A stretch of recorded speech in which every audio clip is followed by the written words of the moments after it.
kita buka sesi tanya jawab. Kami persilakan baik yang langsung bertanya yang hadir di Wihara Mula Dharma maupun yang via online bisa nanti mengaktifkan fitur raise hand ataupun mengetik pertanyaan di kolom chat yang nanti akan saya bacakan. Selamat malam, Namo Buddhaya, Bante Utamo.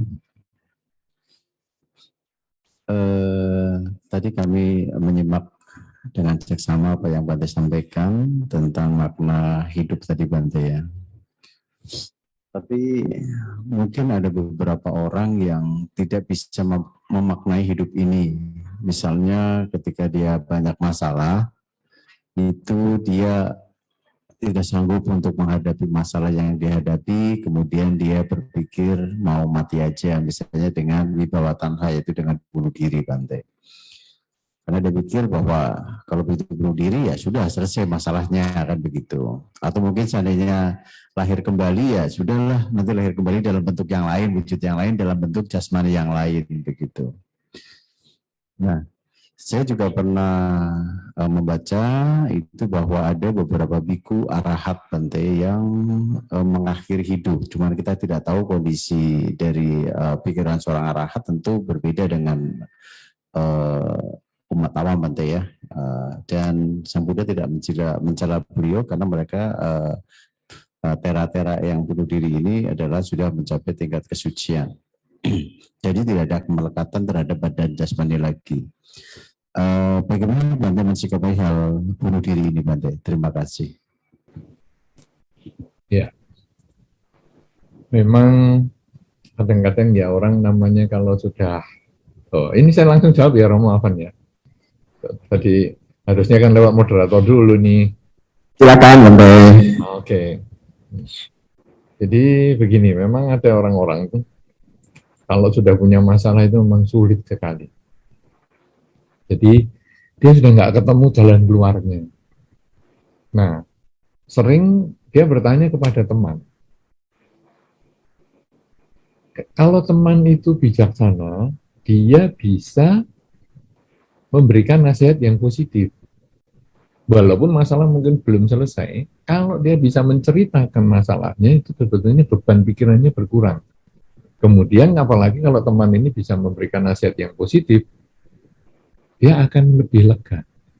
Tetapi kadang teman ini dia tidak punya. Atau ketemu teman yang toksik juga, jadi malah bikin masalah. Jadi misalnya, aduh, aku ini usahanya kok hancur ya. Wah ya, kamu ini memang kamu burukmu banyak sih. Memang kamu ini pantas lah kalau hidupmu menderita. Waduh, malah tidak karu-karuan. Jadi dia tambah stres. Ya iyalah, saya ini sejelek itu ya. Akhirnya dia pengen bunuh diri. Dan akhirnya bunuh diri sungguhan. Nah, bunuh diri ini memang seperti yang Romo Padma sampaikan tadi. Dia punya anggapan bahwa, nanti kan saya lahir kembali. Siapa tahu saya menjadi lebih bagus. Tetapi, pikiran akhir itu kan penting banget. Jadi, motivasi ketika dia bunuh diri itu bukan sesuatu yang bentuk kebahagiaan dan itu bisa mengantar dia justru terlahir di alam tidak bahagia. Karena itu di dalam Dhamma tidak disarankan orang bunuh diri. Malah ada yang menyampaikan membunuh makhluk saja melanggar sila. Itu makhluk lain. Nah ini membunuh dirinya sendiri. Kenapa kok membunuh dirinya sendiri itu kok tidak menjadi disarankan di dalam Dharma? Karena terlahir sebagai manusia itu sangat sulit. Disampaikan di dalam Dhamma bahwa satu ketika Sang Buddha itu pernah mengambil debu dengan kuku beliau. Jadi beliau menggunakan kukunya itu kemudian menggores tanah. Lalu beliau bertanya kepada para biku, banyak mana debu di kuku saya dengan debu di seluruh dunia ini? Wah ya jelas banyak debu di seluruh dunia. Debu di kuku Sang Buddha ini hanya sedikit sekali. Lalu Sang Buddha menjawab atau menyampaikan bahwa kemungkinan satu makhluk itu terlahir sebagai manusia itu seperti debu di kuku ini. Sangat sedikit kesempatan satu makhluk terlahir sebagai manusia. Jadi jangan Anda kemudian lanjutkan lagi, kok banyak makhluknya ya sekarang, kok banyak manusia di dunia ini, sampai sedemikian banyak ledakannya. Itu makhluk, satu perjalanan makhluk itu terlahir sebagai manusia, itu sulit. Tapi kalau sekarang banyak manusia yang lain, itu karena makhluk-makhluk yang lain itu juga yang mengalami proses perjalanannya. Tapi setelah jadi manusia, apakah dia akan lahir jadi makhluk manusia lagi? Itu belum tentu. Apakah dulu juga sebelumnya manusia? Itu ya belum tentu. Jadi perjalanan satu utas makhluk ini menjadi manusia itu sulit banget. Nah sekarang dia sudah terlahir sebagai manusia.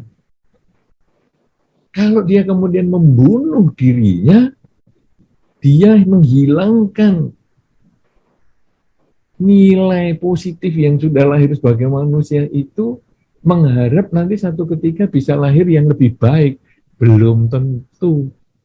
Karena kelahiran, kesempatan menjadi manusia itu sangat sedikit.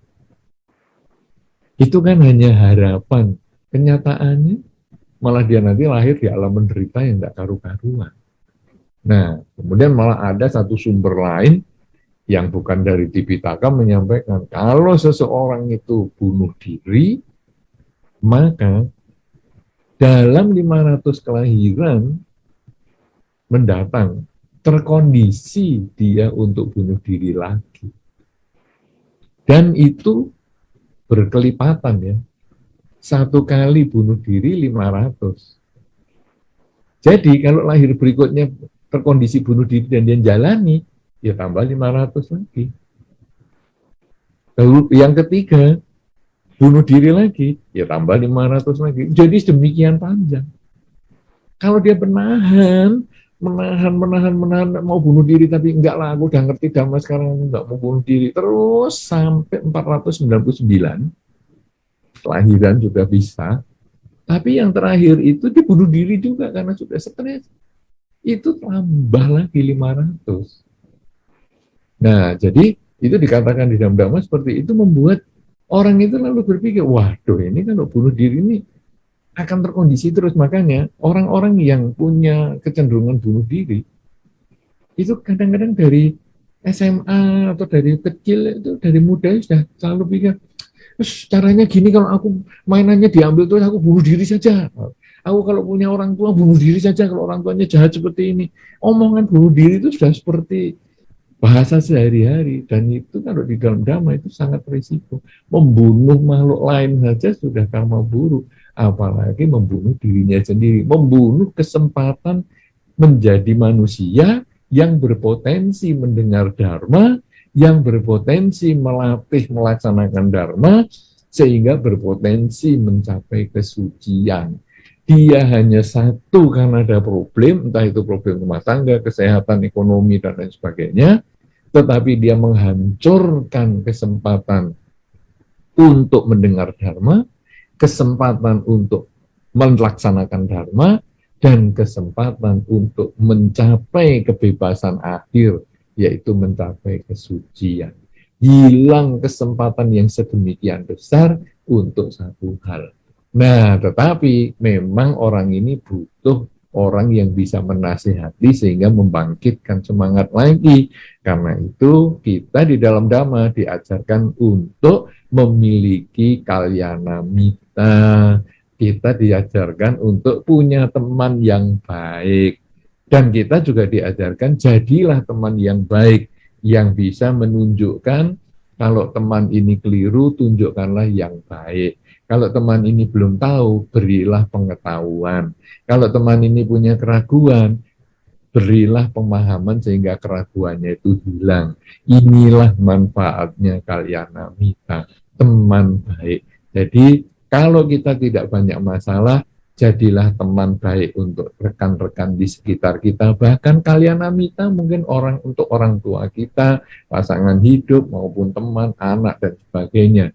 Tapi kalau kita bermasalah, mudah-mudahan kita juga punya kalyana mita, karena kebajikan yang kita lakukan itu, sehingga kita punya kalyana mita yang mengkondisikan kita, mencegah kita untuk tidak berpikir pendek dengan pokoknya aku bunuh diri saja selesai, nanti lahir jadi ayam lagi gimana, lahir lagi jadi ayam malah jadi ayam goreng nanti, dan lain sebagainya, kan malah lebih menderita.